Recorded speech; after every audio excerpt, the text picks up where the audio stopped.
하나님 말씀 함께 보겠습니다. 하나님 말씀은 신약성경 마태복음 11장 2절로 6절에 있는 말씀입니다. 다 사실인 줄 알고 우리가 한 목소리로 함께 읽도록 하겠습니다. 2절입니다. 시작. 요한이 옥에서 그리스도께서 하신 일을 듣고 제자들을 보내어 예수께 여짜오되 오늘 그 이가 당신이 오니이까 우리가 다른 일을 기다리오리이까. 예수께서 대답하여 이르시되 너희가 가서 듣고 보는 것을 요한에게 알리되 맹인이 보며 못 걷는 사람이 걸으며 나병 환자가 깨끗함을 받으며 못 듣는 자가 들으며 죽은 자가 살아나며 가난한 자에게 복음이 전파된다 하라. 누구든지 나로 말미암아 실족하지 아니하는 자는 복이 있도다 하시니라. 아멘. 아멘. 할렐루야. 우리 옆사람과 앞뒤 사람과 인사하실까요? 반갑습니다. 잘 오셨습니다. 날씨가 많이 추운데 여러분 잘 지내셨죠? 오늘 예배하는 우리 가운데 하나님의 따뜻한 사랑이 임하게 되기를 간절히 소망합니다. 은혜 받는 시간 되길 간절히 소망합니다. 우리 가슴에 손을 얹고 선포합시다. 하나님 나를 사랑하십니다. 하나님 나를 축복하십니다. 하나님 나에게 은혜를 주십니다. 오늘 예배 가운데 이런 사랑과 은혜가 여러분들 심령 가운데 임하게 되기를 간절히 소망합니다.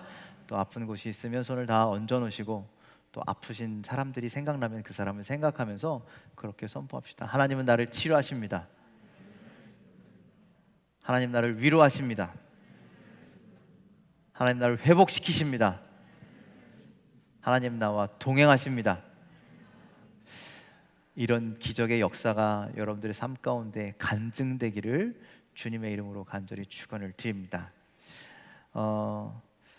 여러분들 지금 무슨 절기죠? 이제부터 뭐라고 불러요? 우리 이 절기를 이럴 줄 알았어요. 알긴 아는데 여러 가지로 불려서 헷갈리죠. 이제 우리가 결정해야 돼요. 지금까지 제가 강림절, 저희가 감리교 홈페이지에서 절기에 대한 거를 받아봤더니 강림절이라고 써 있어요. 근데 어떤 목사님들은 대림절, 대강절 막 이렇게 불러요. 그런데 엊그저께 뉴스에 봤더니 그 감리교 홈페이지 들어갔더니 통일하기로 결정했대요. 감리교에서는 이제 대림절이라고 부르기로 했답니다. 어떤 절기라고요? 대림절. 기다릴 때 임할임. 예수님이 이 땅에 오심을 임하심을 기다리는 절기 대림절입니다. 여러분들 이 대림절에 우리에게 오시는 주님을 간절히 기도하고 또 성탄절에 주님을 만날 수 있는, 우리에게 오시는 주님을 만날 수 있는 여러분들의 삶이 되기를 주님의 이름으로 간절히 축원을 드립니다. 자, 성경을 읽다 보면, 여러분들 성경 읽으시죠?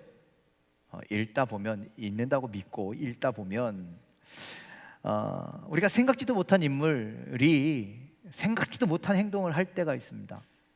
기대 이하의 행동, 기대 이하의 말을 하는 경우가 있다는 거죠. 오늘 말씀이 딱 그런 상황인 것 같습니다. 오늘 우리가 읽은 말씀의 주된 인물은 세례 요한이었습니다. 여러분 세례 요한 아시죠? 세례 요한은요 평범한 인물이 아닙니다. 이미 성경에서 그를요 선지자로 예언하고 있습니다. 마가복음 1장 2절로 5절 말씀에 이렇게 되어 있습니다. 함께 읽어볼까요? 시작. 선지자 이사야의 글에 보라, 내가 내 사자를 내 앞에 보내노니 그가 내 길을 준비하리라. 광야에 외치는 자의 소리가 있어 이르되 너희는 주의 길을 준비하라. 그의 오실 길을 곧게 하라. 기록된 것과 같이 세례 요한이 광야에 이르러 죄사함을 받게 하는 회개의 세례를 전파하니 온 유대 지방과 예루살렘 사람이 다 나아가 자기 죄를 자복하고 요단강에서 그에게 세례를 받더라. 자, 선지자 이사야의 글을 보았더니 하나님께서 내 사자를 내 앞에 보낸다 이렇게 얘기합니다. 예수님 앞에 사자를 보내시겠다라는 거예요.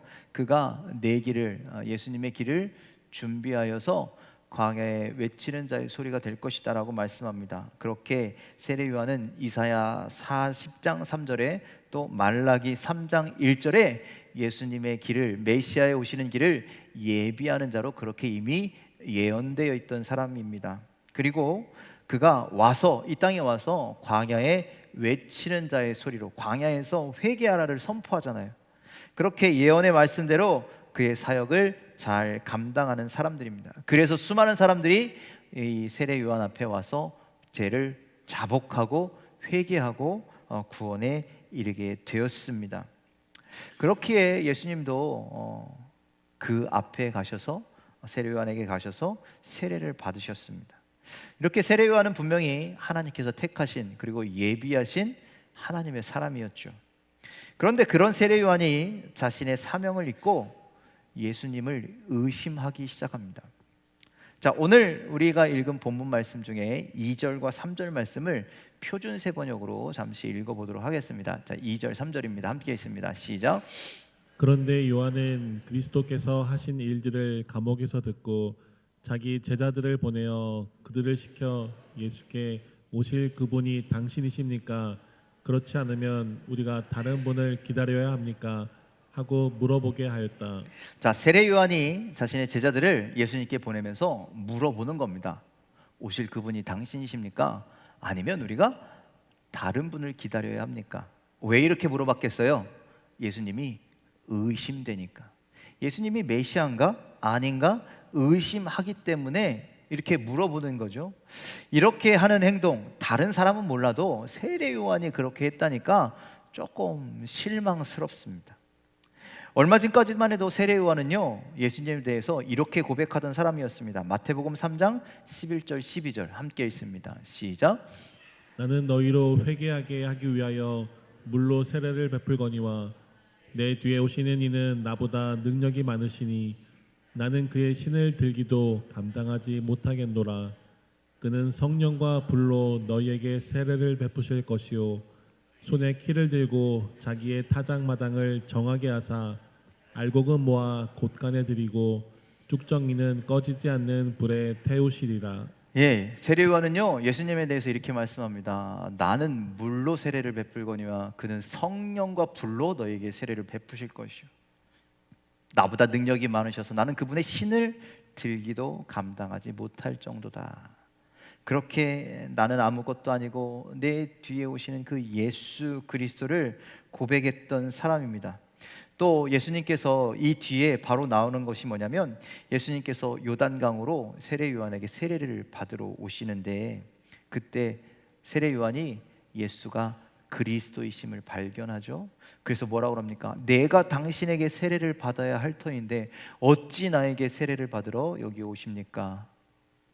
이렇게 얘기하고 예수님께서 네가 나에게 세례하는 것이 옳다 말씀하시니 예수님의 말씀에 순종하여서 세례 요한이 예수님께 세례하게 되죠.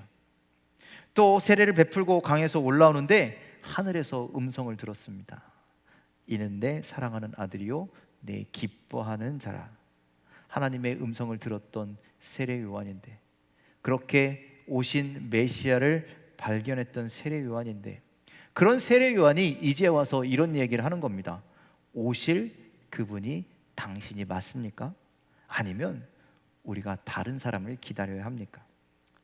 왜 이런 질문을 하느냐? 왜 이런 의심이 들게 만들어졌느냐? 여러분들 세례 요한을 의심할 게 아니라 여러분들 우리에게 이런 질문을 한번 던져보시길 바랍니다. 나는 의심하고 있지 않는가? 나의 믿음은 흔들리고 있지 않는가? 여러분들 우리도 신앙생활하면서 어떤 때는 주님을 만나서 기쁘고 어떤 때는 주님 앞에서 막 펑펑 울고 은혜를 막 누리고 와, 내가 성령 충만해서 막 모든 것이 하나님의 은혜인 것처럼 막 이렇게 살아갈 때가 있는데 그런데 어떤 때는요 우리가 주님을 의심합니다. 하나님 살아계시다면 주님 살아계시다면 내가 왜 이런 고난 가운데 있습니까? 때로는 주님을 신뢰하지 못합니다. 난 이렇게 하고 싶은데 왜 하나님 자꾸 이런 길로 인도하십니까? 그래서 때로는 우리의 믿음이 흔들릴 때가 있다는 거죠. 왜 우리는 세례 요한과 같은 의심의 마음을 가지고 있습니까? 지금 이제 우리가 대림절을 맞이해서 우리 안에 오실 예수 그리스도를 기다리는데 2000년 전 이 땅에 오셨던 예수 그리스도께서 우리를 구원하시는 메시아임을 내가 믿는데 그분이 우리에게 오셔서 참된 평화를 주시고 위로를 주시고 참된 구원을 주시는 분이심을 믿는데 그렇게 주님을 기다리면서 믿는다 하면서 만났다 하면서 왜 자꾸 세례 요한처럼 때로는 맞습니까? 주님이 맞습니까? 그렇게 의심하고 흔들리는 믿음을 가지고 있냐라는 것이죠. 오늘 우리의 모습을 돌아보길 원합니다. 내가 믿음이 흔들리지 않는가? 내가 의심하고 있지는 않는가? 여러분들이 흔들리지 않는 믿음, 의심하지 않는 믿음을 소유하는 저와 여러분들이 다 되시길 주님의 이름으로 간절히 축원을 드립니다. 자, 우리가 왜 흔들리느냐, 왜 의심하느냐? 첫 번째로는 우리가 스스로 만든 메시아가 있기 때문입니다.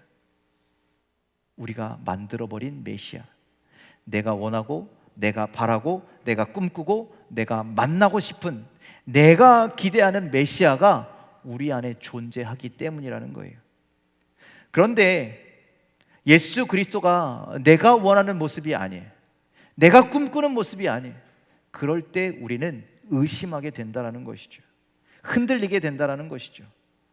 우리가 하나님 뜻 안에 있는 메시아가 아닌 내가 원하는 메시아를 소망하기 때문이라는 거예요. 그럴 때 우리에게 의심이라고 하는 녀석이 찾아오게 되는 겁니다. 이해가 되십니까? 마치 이런 겁니다. 여러분 생각에 목사는 어때야 합니까? 여러분들 생각에 목사는 어때야 될 것 같으세요? 여러분들이 생각하시는 목사의 모습이 있잖아요. 그렇죠? 안 그래요? 있습니다.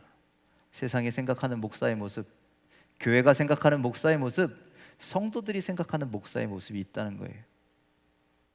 머리 스타일부터 복장, 말투, 하는 행동, 삶의 방식까지 기대하는 것들이 있어요. 그런데 만일 그곳에서, 내가 기대하는 것에서 목사가 벗어나면 뭐 앞에서는 그렇게 얘기 안 하는데 속으로는 그렇게 말할 겁니다. 아유, 뭐 목사가 저래.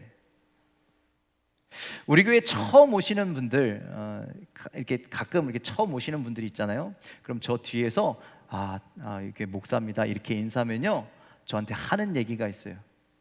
생각보다 젊으시네요. 이렇게 얘기해요. 도대체 목사는 나이가 지긋이 먹어야 하고 뭐 이런 것들이 머릿속에 있는가 봅니다. 그래서 제가 염색을 안 해요. 그 기준에 좀 맞춰주려고. 이렇게 사람들은요, 기준이 있다라는 거예요. 목사를 생각하는 기준. 여러분들 목사에게만 기준이 있겠습니까? 우리가 이제 당회를 열게 되는데 당회 때 우리가 뭐 장로님도 천거하고 권사님도 천거하고 막 이런 것들 진급하는 사람들이 있잖아요. 그때마다 우리는 기대하는 게 있어요. 장로라면 최소한 이 정도는 해야지. 권사라면 최소한 이 정도는 해야지. 집사라면 최소한 이 정도는 해야지. 그런 기대가 우리에게 있다라는 거예요. 여러분들, 이래야만 돼라고 하는 그 생각이, 그 기준이 꼭 나쁜 것은 아니지만 그렇다고 꼭 좋은 것만도 아니에요. 그리고 그것이 다 맞는 것도 아니에요. 그래서 여러분들, 내 마음에 꼭 드는 그런 건 찾기가 어렵다는 거죠. 어쩌면 세례요한도 그랬다는 겁니다. 예수님이 하시는 사역이 자신의 마음에 들지 않아요. 예수님이 메시아라고 오셨는데 내 마음에 들지 않는 메시아가 오셨다라는 거예요. 자신이 상상하던 메시아의 모습이 아닐 수도 있다는 거예요. 내가 꿈꾸던 메시아의 모습이 아니었다라는 것이죠. 세례요한이요, 지금 광야에서 뭐라고 외치냐면 회개하라, 천국이 가까워왔느니라, 그렇게 외치고 있어요. 그런데 예수님도요, 똑같이 외치셨어요. 예수님께서 공생의 삶을 시작하시면서 광야에서 40일 금식하시고 광야에서 그 사탄에게 3가지 시험을 받으시고 이제 복음을 증거하기 시작하셨는데 첫 말씀이 무엇이었느냐? 회개하라, 천국이 가까워왔느니라. 세례 요한과 예수님이 선포하시는 것이 다르지 않아요. 똑같아요. 똑같은 목적을 가지고 이 땅에 보내심을 받았어요. 그런데 세례 요한은요, 사람들에게 뭐라고 외치냐면 세례를 받으려고 강가에, 요단 강가에 나온 사람들을 향해서 이렇게 외칩니다. 독사의 자식들아, 누가 너희를 가르쳐 임박한 진노를 피하라 하더냐? 회개에 합당한 열매를 맺어라. 도끼가 이미 나무 뿌리에 놓였으니 너희들이 좋은 열매를 맞지 않으면 그 도끼로 너희를 다 찍어 불에 던져버릴 것이다. 이렇게 얘기합니다. 무섭죠? 깜짝 놀라겠죠? 강력한 어떤 카리스마가 느껴지지 않습니까? 이것이 세례 요한의 스타일이었습니다. 그런데 예수님은 달랐습니다. 예수님은 나에게 나오라고 막 어디에 기다리고 계신 것이 아니라 그들을 찾아다니셨죠. 병든 자들을 고치시고 상한 자들을 위로하셨습니다. 예수님께서 말씀을 이렇게 선포합니다. 누구들에게 선포하냐? 심령이 가난한 자, 애통한 자, 온유한 자, 의에 줄이고 목마른 자, 마음이 청결한 자, 화평한 자, 의를 위하여 핍박받는 자들에게 그들에게 위로를 전하셨어요. 하나님의 나라를 전하셨어요. 그리고 축복하셨어요.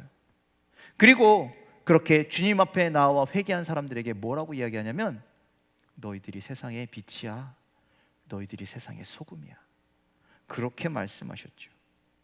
그러니 여러분들 세례 요한은요, 예수님이 메시아가 맞나? 내가 생각하는 메시아가 아닌데 나랑 스타일이 좀 다른데? 그래서 의심이 들기 시작했다라는 것이죠.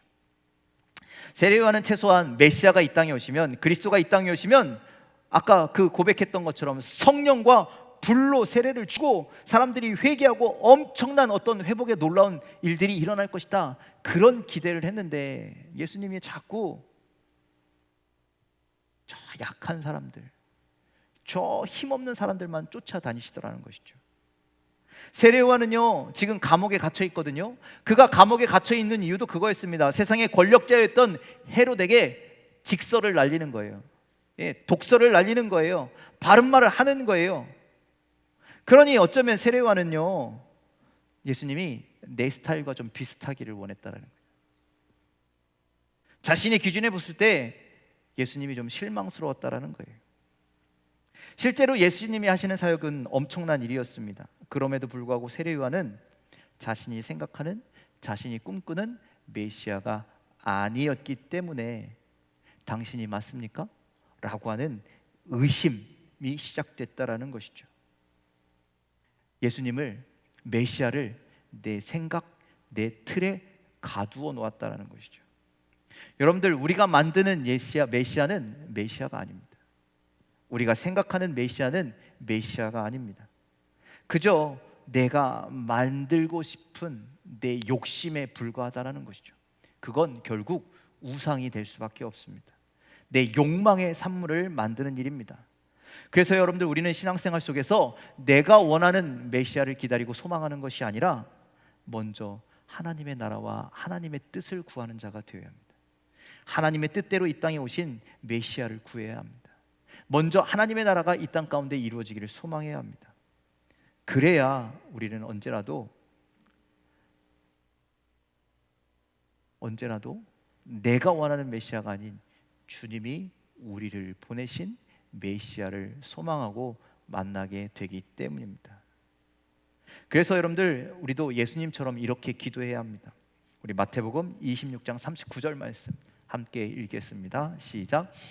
조금 나아가사 얼굴을 땅에 대시고 엎드려 기도하여 이르시되 내 아버지여, 만일 할만하시거든 이 잔을 내게서 지나가게 하옵소서.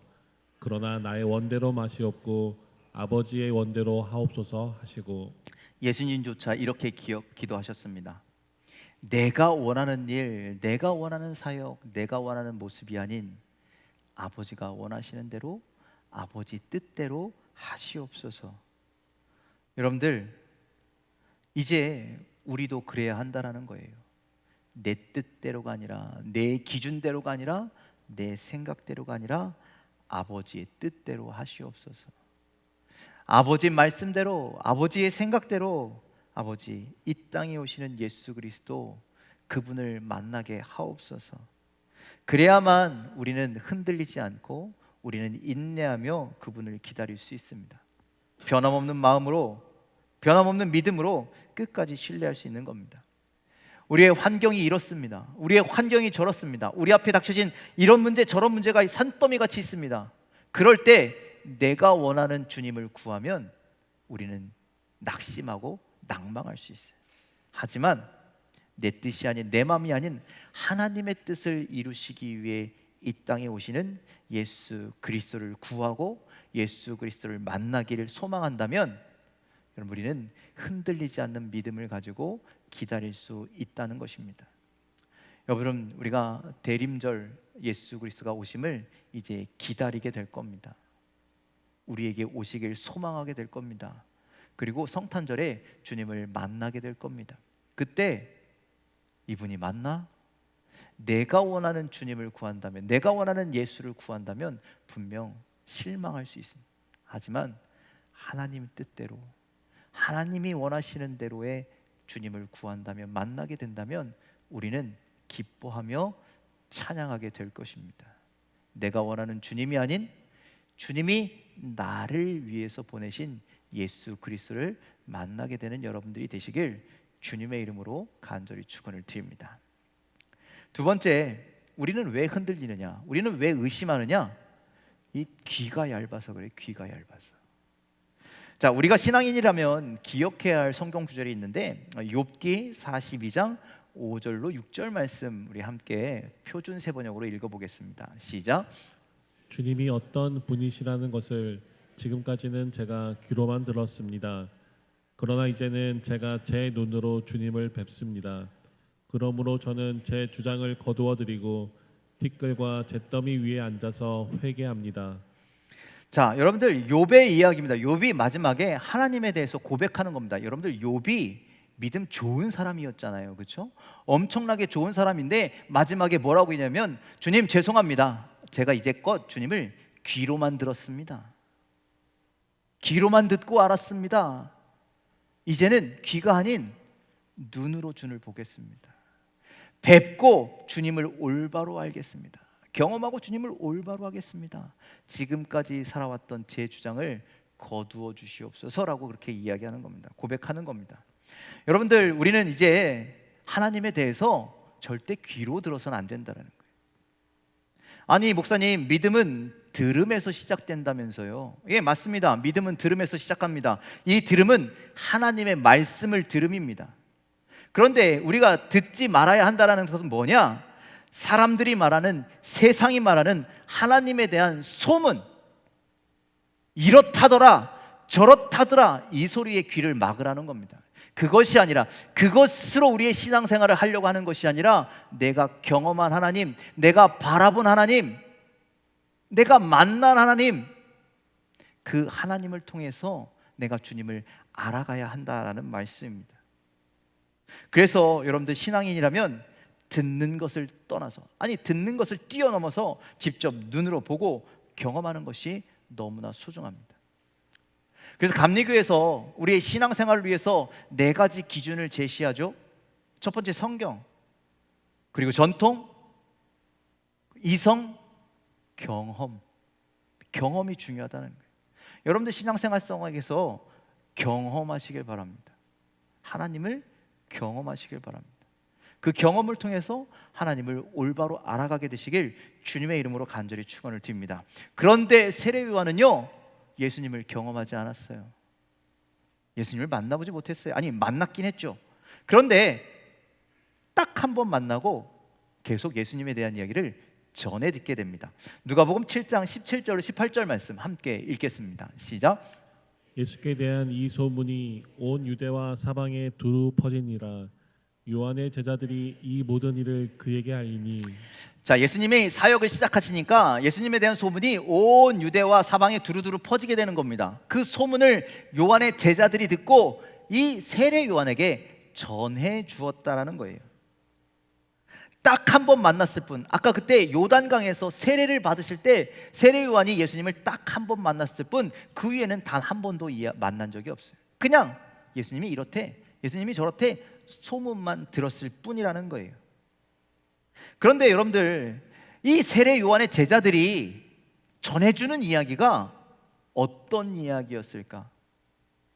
예수님의 참다운 모습이었을까? 참다운 예수님의 모습을 올바로 전해줬을까? 저는 아니라고 봅니다.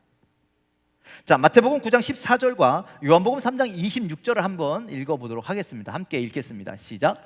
그때 요한의 제자들이 예수께 나와 이르되 우리와 바리새인들은 금식하는데 어찌하여 당신의 제자들은 금식하지 아니하나이까? 계속 읽겠습니다. 그들이 요한에게 가서 이르되 라삐여, 선생님과 함께 요단강 저편에 있던 이 곧 선생님이 증언하시던 이가 세례를 베풀매 사람이 다 그에게로 가더이다. 자, 여러분들, 요한의 제자들의 어떤 예수님에 대한 태도가 여기에 나타나 있습니다. 예수님에 대해서 어떻게 생각하느냐? 요한의 제자들도요, 예수님이 마음에 들지 않는 거예요. 그래서 여러분들, 바리새인들과 서기관들과 제사장들처럼 예수님을 어떻게 좀 걸고 좀 넘어져 볼까? 한번 시비 걸어 볼까? 어쩌 좀 깎아내려 볼까? 그런 얘기를 하는 겁니다. 우리는, 바리새인들은 금식하는데 왜 당신과 제자들은 금식하지 않습니까? 이런 논란거리에 대해서 예수님에 대해서 이야기하고 있는 것이죠. 또 이 세례 요한의 제자들은 우리 선생님 세례 요한이 정말 선지자답고 정말 어떤 하나님께서 보내시고 세우신 사람다운데 저 예수는 그렇지 않아 보이더라는 거예요. 그런데 왜 자꾸 사람들이, 요한을 찾아오던 사람들이 점점점 누구에게 갑니까? 예수님께 가는 것이죠. 요한을 찾던 사람들이 예수님께 가고 더 예수님께 가는 사람들이 많아지고, 세례 요한의 얘기를 듣기보단 예수님의 말씀을 듣는 사람들이 훨씬 많아지더라는 거예요. 그러니 세례 요한의 제자들이 어떤 마음을 가졌을까요? 시기하고 질투하는 마음을 갖는 겁니다. 저거 보세요, 저 사람들 다 저쪽으로 가잖아요. 일로 와야 되는데 왜 자꾸 절로 갑니까? 그래서 세례 요한의 제자들이 세례 요한에게 전한 이야기는요, 참된 이야기가 아니었어요. 진실된 이야기가 아니었어요. 그저 질투에서 나오는 논쟁거리들만, 바른 소리가 아닌 질투의 소리만, 시기하는 소리만, 그런 소리만 전했으니 그 이야기를 전해 들은 세례 요한이요, 의심하는 건 당연한 겁니다. 여러분들, 우리가 주변에 부정적인 것, 절망적인 것, 불평하는 것, 불만하는 것, 거짓, 이런 것을 방치하지 말아야 하는 이유가 있습니다. 복 있는 사람은 악인의 꾀를 따르지 아니하며 죄인들의 길에 서지 아니하며 오만한 자들의 자리에 앉지 말아야 하는 이유가 있습니다. 왜냐? 아무리 대단한 믿음의 소유자라 할지라도 그런 것들이, 부정과 절망과 불평과 불만과 죄와 오만과 교만이 내 곁에 자리 잡고 있으면 결국 그것들이 나를 야금야금 쓰러뜨리고 넘어뜨리게 된다는 것이죠. 여러분들, 우리는 하나님께서 우리를 창조하실 때 하나님의 말씀을 듣도록 창조하셨어요. 세상의 소리가 아닌, 세상의 다른 이야기들이 아닌 하나님의 말씀을 듣도록 창조하셨습니다. 그런데 하나님의 음성이 아니라, 하나님의 말씀이 아니라 다른 것을 듣기 시작하면서부터 여러분들, 인간은 죄를 짓기 시작합니다. 창세기에 보면 뱀이 하와와 대화를 합니다. 뱀이 그렇게 물어보죠. 하나님이 진짜 동산의 모든 나무의 열매를 먹지 말라 하시더냐? 그때 하와가 이렇게 얘기합니다. 아니, 동산의 모든 열매는 먹을 수 있는데 저 중앙에 있는 나무의 열매는 먹지도 말고 만지지도 말라 하셨어. 그거 먹는 날엔 우리가 죽는데. 그때 뱀이 이야기하죠. 아니야, 그거 거짓말이야. 하나님이 너희한테 거짓말하는 거야. 그거 먹으면 너희 눈이 맑아져서 너희도 하나님과 똑같이 된다. 여러분들, 하와는 왜 뱀하고 이런 대화를 이어나가고 있습니까? 왜 그런 소리에 귀 기울이고 있습니까? 그런 말을 하는 뱀 따르지도 말아야 하고, 그런 말하는 뱀의 곁에 서지도 말아야 하고, 그런 뱀과 사탄에 앉아서 대화하지도 말아야 되는데, 그런 자리를 피해야 되는데 거기서 굳이 앉아서 그렇게 대화하니 이상한 소리를 듣고 하나님에 대해서 의심하고, 그래? 거짓말이야? 그래서 하나님의 말씀을 따르지 않고, 그래서 결국 하지 말라고 하는 선악과를 먹게 되는 죄를 저지르더라는 것이죠. 결국 하나님의 음성이 아닌, 하나님의 말씀이 아닌 다른 소리를 듣다가 죄를 범하게 된다는 겁니다. 그럼에도 불구하고 우리가 하와에게 뭐라고 할 수 없는 이유가 뭔지 아십니까?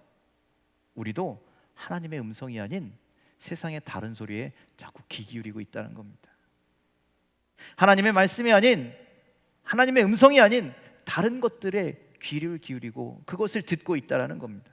그러니 하나님을 의심하게 되고 하나님을 신뢰하지 못하게 되고 하나님께로부터 돌아서는 죄를 짓게 됩니다.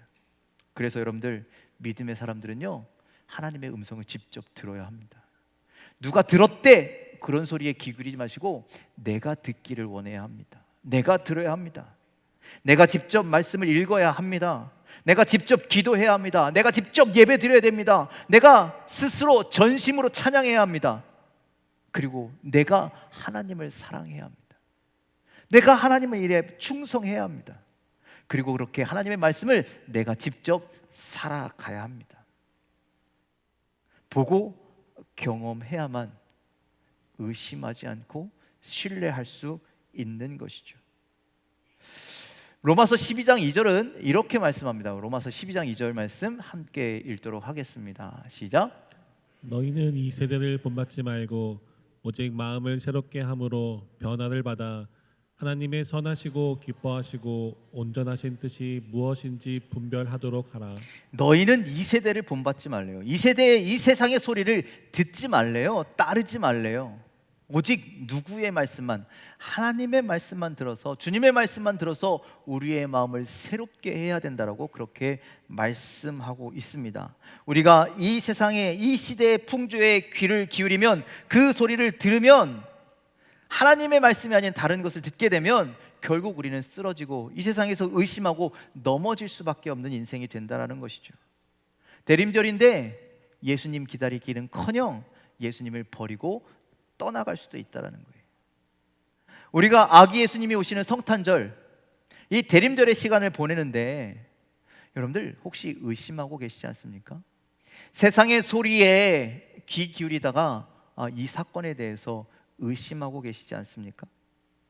아기 예수를 의심하고 하나님이 어떻게 인간의 몸을 입고 이 땅에 와 의심하고 있지 않습니까? 세상이 그렇게 성탄절을 변질시키고 있다는 거예요. 믿지 못하게 한다는 거예요. 아기 예수가 어디 있어? 어떻게 성령으로 잉태할 수 있어?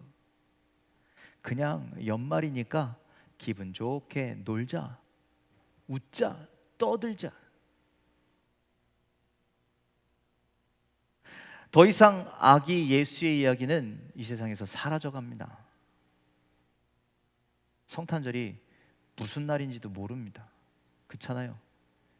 어떤 통계에 보니까 성탄절 하면 떠오르는 것 1등이 뭐예요? 산타클로스, 선물, 파티. 예수님은요 온데간데 없이 사라졌어요. 영국에서는요 기독교 나라잖아요. 기독교 나라인데 이 성탄절쯤에 성탄절 방학이 있대요. 성탄절 방학. 그래서 이 성탄절쯤부터 시작해서 연말까지 여러분들 방학을, 아이 부럽다, 방학이래요. 그런데 그 성탄절, 크리스마스 베이케이션이라고 하는 이 단어가 지극히 종교 편향적이다 라고 하는 이유로 그 이름을 바꿨대요. 겨울방학으로. 세상은요 그렇게 지워간다는 거예요. 제가 예전에도 한번 말씀드렸죠. 미국은요 공공기관에서 메리 크리스마스를 지웠습니다. 그렇게 인사하지 말라는 거예요. 지극히 종교적이기 때문에, 한 종교를 특정하고 있기 때문에 안 된다라는 거예요. 세상 사람들은요 그렇게 이 기간에, 우리가 예수님을 소망하고 예수님을 기다리는 기간에 예수의 흔적을 점점점 지워버리는 거예요. 그 소리를 우리가 귀 기울인다면 우리도 의심할 수밖에 없어요. 어쩌면 예수님을 만나지 못할 수도 있다는 것이죠. 메리 크리스마스가 무슨 뜻입니까? 메리 크리스마스가 무슨 뜻이에요? 자, 크리스마스, 크리스트, 미사는 예배라는 뜻입니다. 예수 그리스도를 예배하는 기쁨의 날, 기쁜 예수 그리스도를 예배하는 날, 그날이 바로 메리 크리스마스죠. 그런데 이제 메리 크리스마스는 그런 의미가 없습니다. 그저 가족들과 연인들과 함께 모여서 즐거워하는 날로 전락해버렸죠. 혹시 우리도 그런 크리스마스를 기대하고 계시지는 않으십니까? 아기 예수는 온데간데 없이 그렇게 세상 풍조에 휩쓸려 그렇게 우리들끼리 즐기고 노는 크리스마스. 그런 의심에 쌓여 세례 요한처럼 엉뚱한 소리만 할 수도 있습니다. 오실 그분이 당신이십니까? 아니면 다른 분을 기다려야 합니까? 우리는 이 세례 요한의 질문을 통해서 우리를 스스로 깊게 질문해 봐야 합니다. 우리도 우리 안에 이런 의심이 자로잡고 있는지, 여러분들 그 의심 속에서 예수님을 기다리고 있지는 않은지, 여러분들 주님을 신뢰하는 여러분들 되기를 간절히 소망합니다. 주님의 음성만 듣는 여러분들 되기를 간절히 소망합니다. 더 이상 의심하지 않도록 내 기준으로 만든 그리스도, 내가 원하는 그리스도가 아닌 하나님이 나를 위해서 이 땅에 보내신 예수 그리스도를 바라며 기다리는 여러분들의 믿음의 절기가 되시길 주님의 이름으로 간절히 축원을 드립니다. 또한 세상의 소리, 세상 풍조, 하나님이 아닌 다른 것들의 소리를 듣는 것이 아닌 오직 주님의 음성을 듣고 주님만을 바라보고 주님을 만나게 되는, 그래서 의심하지 않는 여러분들의 믿음의 삶이 다 되시기를 주님의 이름으로 간절히 축원을 드립니다.